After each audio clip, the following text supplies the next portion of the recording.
माई Ganesha story celebrity couple special Abhidnya Bhave और मेहुल पै के साथ। हाय नमस्कार, मी अभिज्ञा भावे, मी मेहुल पै आणि तुम्हा सर्वांना आम्हा दोघांकडून गणेशोत्सवाच्या खूप खूप शुभेच्छा। मला असं वाटतं गणपती बाप्पा हा माझ्या आयुष्यात नेहमी विघ्नहर्ता म्हणूनच आलाय। माझ्या आयुष्यातली सगळी विघ्न त्यांनी दूर केलेली आहेत आणि सगळ्या इच्छा ज्या मी मागितल्याही नाहीयेत काही इच्छा, त्या सगळ्या इच्छा पूर्ण केलेल्या आहेत माझ्या बाप्पाने। सो रेड एफएमचा राजा या निमित्ताने मी तुम्हा सगळ्यांना सांगणार आहे की माझ्या अशा कुठल्या इच्छा होत्या ज्या गणपती बाप्पाने पूर्ण केल्या आहेत। पण त्याआधी आपण विचारूया मेहुलला, तुझी अशी एखादी इच्छा जी बाप्पाने पूर्ण केली? माझी लहानपणापासूनच इच्छा होती की बाप्पानी घरी यावं माझ्या घरी, आणि यावर्षी सगळ्या गोष्टी जुळून आल्यात, त्यामुळे ती इच्छा पूर्ण झालेली आहे। आणि माझी इच्छा होती की मी सासरी आल्यानंतर कधीतरी मी गणपती बाप्पा घरी आणावा, ही माझी खरंच इच्छा होती आणि ती इच्छा माझी पूर्ण झालेली आहे तुझ्या निमित्ताने। थँक्यू। ओके, सो मेहुल, बाप्पाची एखादी अशी आठवण सांग जी तुला खूप प्रकर्षाने आठवते। माझी आठवण बाप्पाची म्हणजे मी हे गेले 2 वर्ष जे नाही करू शकलोय ते म्हणजे मुंबईत रात्री वेगवेगळ्या मंडळांना जाणं आणि बाप्पाचं दर्शन घेणं। हे गेले 2 वर्ष, गेलं वर्ष आणि हे वर्ष काय जे होणार नाहीये करोनामुळे, त्यामुळे ती एक आठवण। कारण मी लहानपणापासून आय थिंक वयवर्ष 4 असताना पासून मी माझ्या वडिलांबरोबर, आम्ही तेव्हा बाईकवर जायचो, तेव्हा मंडळ खूप मोठे मोठे गणपती म्हणजे लालबाग म्हणा आणि गिरगावचे सगळे मोठे गणपती म्हणा, सगळे आम्ही जाऊन तिकडे बाईकवरती, म्हणजे वडील माझे बाईकवरतीच बसायचे, मी आपला पटकन उडी मारून खाली उतरून धावत जाऊन मंडळातनं ते बाप्पाचं दर्शन घ्यायचो आणि धावत यायचो, असं आम्ही करायचो। पण ती एक आठवणच आहे आता, ती मी कधीच विसरू शकत नाही। आणि hopefully we get back to hopefully मीही माझ्या पुढे मुलांना ही आठवण म्हणून त्यांनाही पुढे नेऊ इच्छितो, कारण ही एक वेगळीच मजा आहे। रात्री मंडळांना फिरणं जाणं एक वेगळंच, त्याच्यात एक वेगळंच एक्साइटमेंट आहे, खूप छान वाटतं ते फिरून।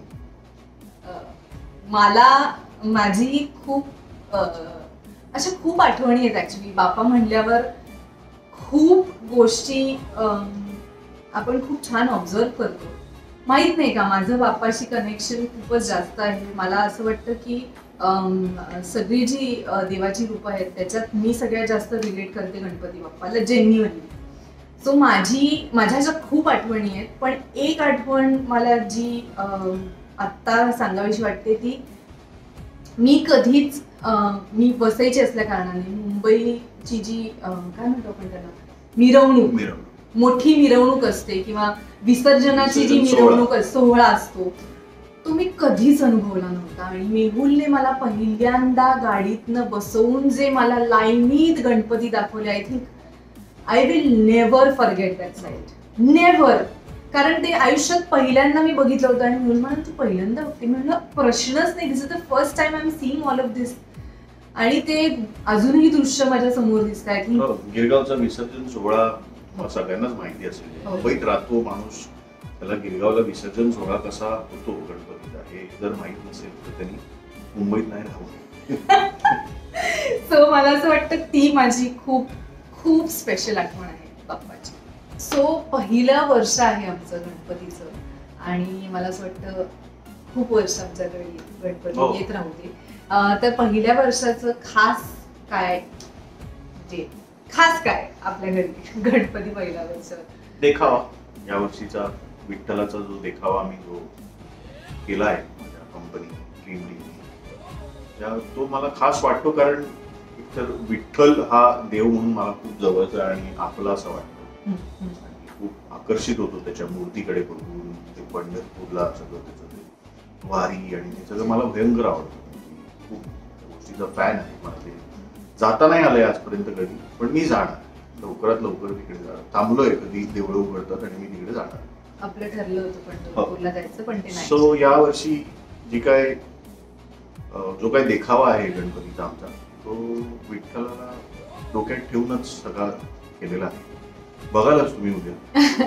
आणि मला ह्यांनी खूप मेहनत घेतली आहे, ड्रीम टीमने भयंकर मेहनत घेतली आहे. इनफॅक्ट मेहुलने हे सगळं डिझायनिंग आणि कन्सेप्ट हा सगळा मेहुलने आणले, टीमने. एक्झॅक्टली. पण विचार तुझेच होते ना. सो आणि ह्यात सगळ्यात जी स्पेशल गोष्ट आहे ना माझ्यासाठी, ती म्हणजे एंट्रीच्या इकडे अष्टविनायक आहे. हा म्हणजे जे आम्ही नाही करू शकलोय यावर्षी ते आम्ही आमच्या घरीच आणले. म्हणजे दरवर्षी मी अष्टविनायकला जातो दरवर्षी. आणि फक्त एकच वर्ष मी ह्याला जॉईन करू शकले. एकच वर्ष ती आली माझ्याबरोबर. पण मी गेले 10 वर्ष, आय थिंक 11 वर्ष अष्टविनायकचं दर्शन दरवर्षी नोव्हेंबर ऑक्टोबर मध्ये मी करतो. पण हे सगळं गेल्या वर्षीपासून आमची खूप इच्छा होती आणि चेंज झालं, तेव्हा मी त्यांनाच घरी घेऊन आलो. लग्नानंतर माझी तरी भयंकर इच्छा होती की आपण दरवर्षी अष्टविनायक करूया. कारण ऑफकोर्स गणपती म्हणल्यावर हा जर म्हणाला की आपण अष्टविनायक दरवर्षी करतो, वाय नॉट. मी कधीच असं सलग केलेलं नाही. एकच वर्ष मी ह्याच्यावर I was looking forward to की पुढल्या वर्षी आपण कधी करू, पण ते शक्य नाही झालं.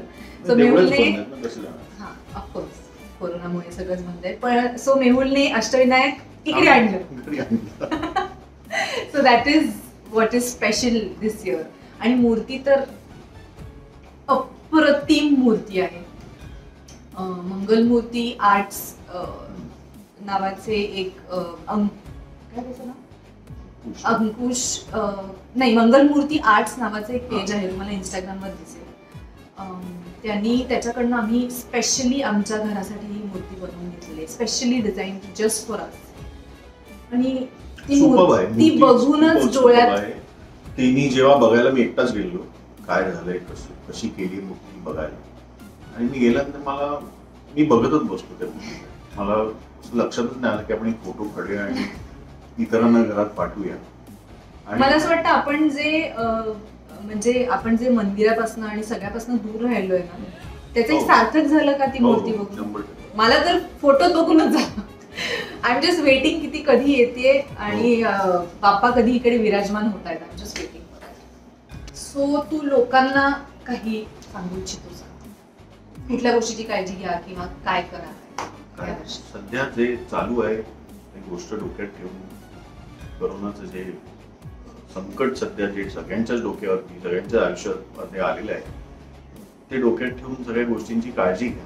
मजा करा, पण काळजी घेऊन मजा करा. व्यवस्थित राहा, स्वतःची काळजी घ्या, कुटुंबांची काळजी घ्या. मला असं वाटतं की ह्या वर्षी जो शासनाने निर्णय घेतलेला आहे की मूर्ती ही, सार्वजनिक मूर्ती ही 4 फुटाच्या वरती असू नये आणि मिरवणुका निघू नये. जेव्हा की मला खूप दुःख होतं हे बोलताना, पण मला हा डिसिजन अगदी ॲप्ट वाटतो. मोठ्या मोठ्या मूर्ती बसवणं हे जेवढं आपल्या म्हणजे नेत्रसुख जेवढं आपल्याला त्यांनी मिळतं, पण त्याचे इफेक्ट्स आपल्या पर्यावरणावर खूप जास्त होतात आणि खूप काळ होतात. सो आपल्या बाप्पाची अजिबात इच्छा नाहीये. वॉटर पोल्युशन खूप होतं. हो, आणि सगळं शेवटी समुद्रात जातं आणि ते नंतर खूप त्यांनी, कारण ते सगळ्या मोठ्या मूर्त्या सगळ्या पीओपीने यूज करून त्या बनवलेल्या जातात. आणि दरवर्षी ते कुठेतरी बाप्पाचा हात आलाय, नेक्स्ट डे समुद्रावरती खूप कधीच बघू नाही शकत. आणि हे फारच म्हणजे डिस्टर्बिंग, फारच डिस्टर्बिंग. आणि ज्याला म्हणजे बाप्पा सगळ्यांचाच आवडतंय, त्याच्यामुळे सगळ्यांसाठीच ते खूप डिस्टर्बिंग आहे. तरी का करतात मला माहित नाही. सो ह्या वर्षी जो शासनाने निर्णय घेतलाय की 4 फुटाचीच मूर्ती, ती शक्यतो शाडूची असावी, which I am absolutely for. आणि मिरवणुका निघू नये, मला अत्यंत आवडतात, तरीही निघू नये. आणि ह्याच्यामुळे फक्त पर्यावरणाला हानी होणार नाही. आणि that is what I wish की हे पुढे कंटिन्यू व्हावं, माझी एवढीच इच्छा. आणि मला सगळ्यांना हाच संदेश आहे की तुम्ही सुद्धा ह्याला प्रोत्साहन द्या, बिकॉज आपल्याला आपलं पर्यावरण वाचवायलाच पाहिजे आपल्या पुढच्या जनरेशनसाठी. सो तुम्हा सगळ्यांना पुन्हा एकदा गणेशोत्सवाच्या खूप खूप खूप शुभेच्छा मेहुलकडनं आणि माझ्याकडनं. आमचा बाप्पा कसा दिसणार आहे, त्याचा देखावा कसा आहे, त्याची टूर तुम्हाला उद्या किंवा परवा कधीतरी होणारच आहे. सो आमच्याकडून तुम्हाला पुन्हा एकदा व्हर्च्युअली शुभेच्छा. सगळ्यांनी काळजी घ्या, घरी राहा, मास्क वापरा, शासनाने जे नियम सांगितलेले आहेत ते प्लीज पाळा. 5 लोक अलाउड आहेत घरातली विसर्जनासाठी आणि 10 लोक सार्वजनिक गणपती जे विसर्जित होणार आहेत त्याच्यासाठी. हे प्लीज पाळा. I think it will be the most peaceful Ganeshotsav आणि गणपतीला सुद्धा देतात. सो वन्स अगेन गणेशोत्सवाच्या खूप खूप शुभेच्छा. बाय.